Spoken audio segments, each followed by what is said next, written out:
Chapter 7, Corporate Structure and Legal Issues. Learning objectives can be found on page 113 of the book and also on this PowerPoint.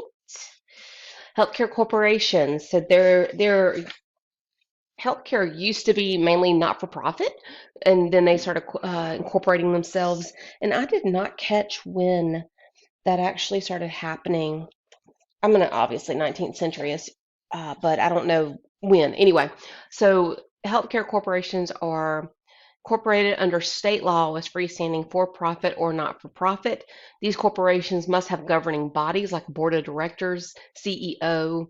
A government body has ultimate responsibility for the operation of the corporation, which also makes them liable for a lot of different things. Authority creates certain duties and liabilities for the governing boards and individual members. I'm going to peek back at page 114. But make sure I said everything I want to say. So the governing body is legally responsible for establishing and implementing policies regarding the management and operation of the organization. So once you select the CEO, that does not minimize or get rid of the liability or legal responsibility for that governing body. Another interesting thing is not-for-profit healthcare organizations are usually exempt from the federal taxation Section 501(c)(3) of the Internal Revenue Code of 1986. So that's how long the not-for-profit healthcare organizations are exempt from federal taxation. Now, this is a big deal and a little bit controversial. Some folks are like, nope, if they're making money, then they should be taxed on it. But then from the not-for-profit side, very much like a church is not-for-profit, they cannot afford to pay federal taxes. So I am not a tax or finance guru, and I can see both sides of the story, so I have no opinion. But I can't imagine healthcare facilities staying open if they had to pay the federal taxation. So there we go. All right, page 14. So the duties of like governing board member boards, chairman of the boards, etc. They have to hold meetings, establish the policies, be financially scrupulous, provide adequate insurance, paying taxes, and also might be required. So that's what on page 114. That's what um, a governing body of a healthcare facility does. Now that can be as big as a 50 board member or maybe as small as a 3 board member. Just depends on where the hospital or healthcare facility is located. Huge difference between inner city and rural board members for governing healthcare facilities. Okay, I think I said all that. Fiduciary responsibility, page 114 also. Governing body has ultimate responsibility for the operation of the organization. I don't know how many times I've said that already. Board members are responsible for overseeing the organization's mission, which includes making sure that as employees, we take out that mission, etc. So that's the fiduciary responsibility. Corporate boards must act in the best interest of the healthcare entities they represent and the communities they serve. That's part of that responsibility. Page 115, we get into duties. Well, failure to invest funds is not a good thing. Duty to require competitive bidding. Of course, when we have authority in healthcare corporations, you have to do the best you can with the money given. So you do have to get competitive bids. You have to avoid conflicts of interest. This is a huge thing in healthcare.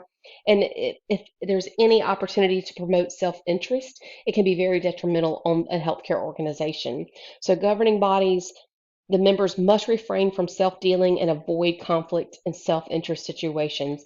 And remember, that's the type of conflicting interest that will occur if a physician sees a patient privately, but that physician owns or has interest in hospital A instead of hospital B.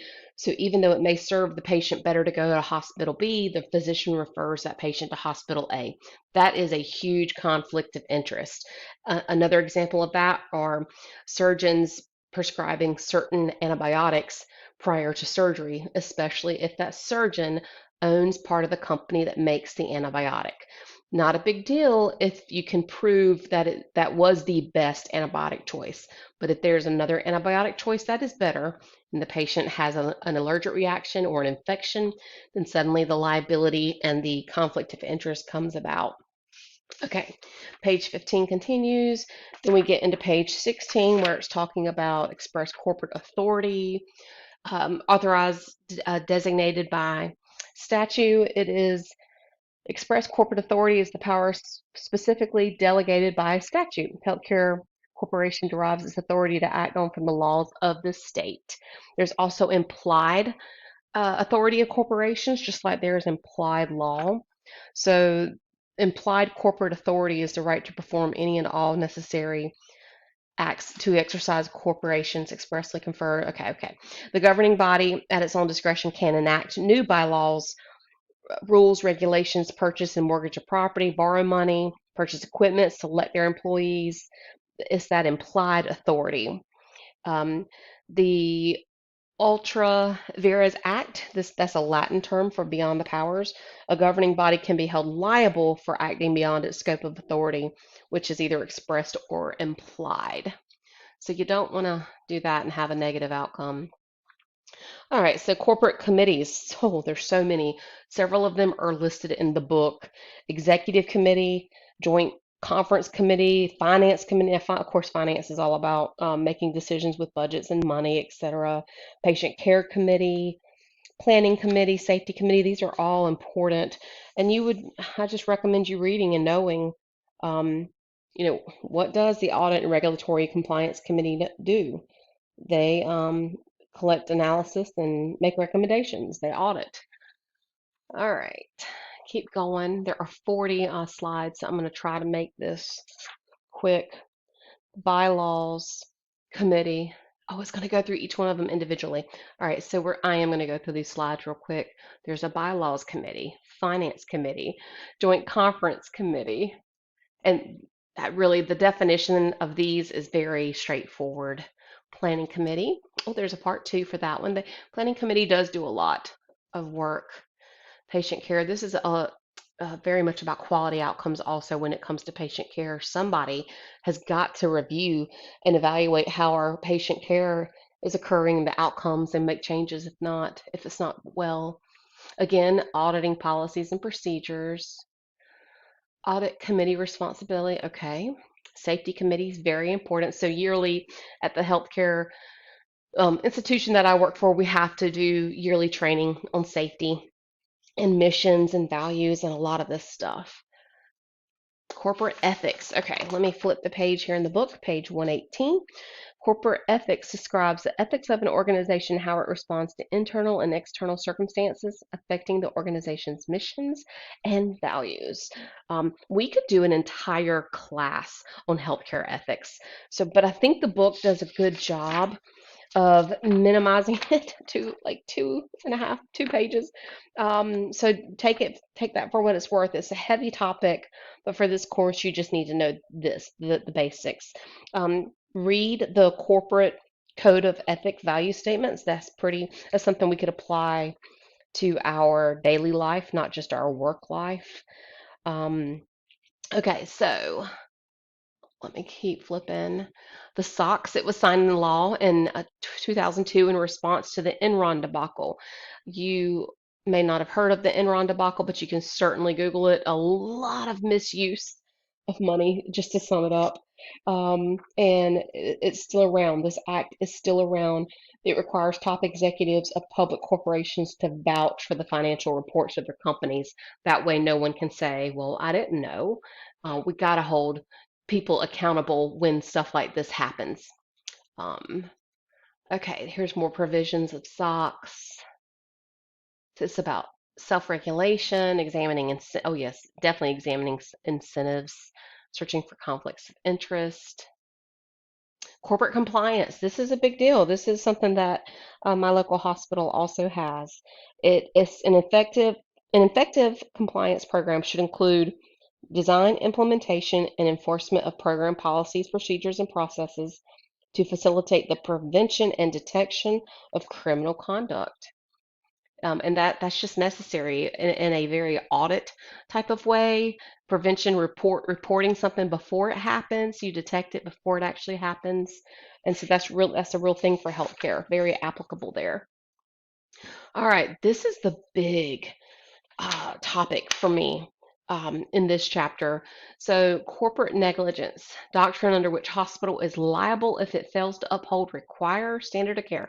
Not nurse, not physician, occupational therapist, whatever other discipline I can't think of right now. But this is the hospital. They're holding the corporation to this negligent claim, and a corporation is treated no differently than an individual, just FYI. So they would be looking for liability for the injured party. So with corporate negligence, there are duties that the corporation itself owes to the general public and its patients. A corporation is treated no differently than an individual. I'm reading this from page 120. They also said that on the PowerPoint. Corporation negligence is a doctrine which a hospital is liable if a proper standard of care is owed to a patient to ensure patient safety while being at the hospital.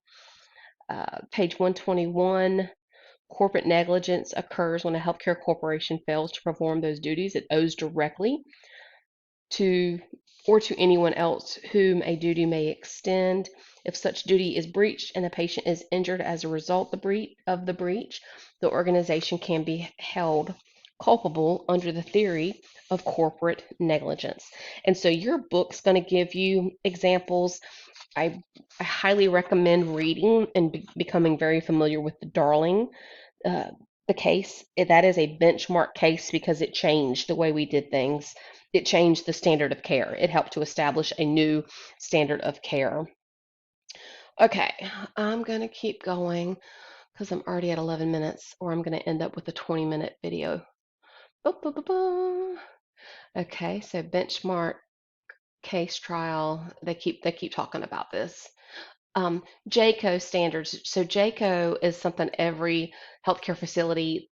This is a federal auditing people. They visit. They come on site. Sometimes they announce that they're coming. Sometimes they do not. So for best practice, a hospital or facility, a doctor's office, just be ready. Just have everything in line just like Jaco's going to come through the door every day. Honestly, that's just as I would hold my own healthcare facility to that high standard. I hold my nursing practice to that type of a high standard. I do everything as if somebody's watching, I'm being recorded, etc. Just no, just don't be lazy in your practice. Okay. Negligent act of nurses, negligent act of physicians. Yes, in this benchmark case, you will see that there was all types of negligence. Now, I'm not defending the nurses, but I do happen to know and heard, experienced, seen, witnessed, what have you, when nurses do report things like infection, wounds not healing, if you do not document it, that you reported it and can show proof, if you will, then it was not done. So prior to electronic health records, and maybe even some still now, because when was this case? Oh, yeah, 1965. So way before electronic health record.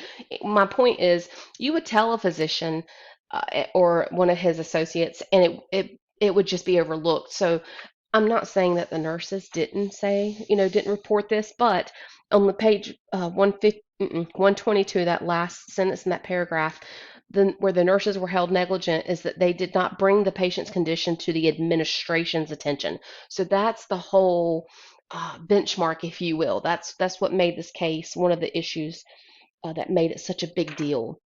Because if nurses did not report it, then definitely that's neglect.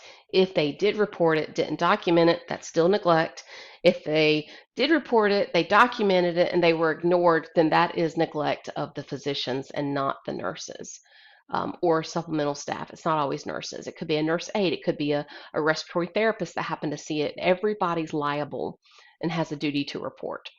Okay. Benchmark case list. Yep, we're still using that. Okay, page 122, the doctrine of respondeat superior.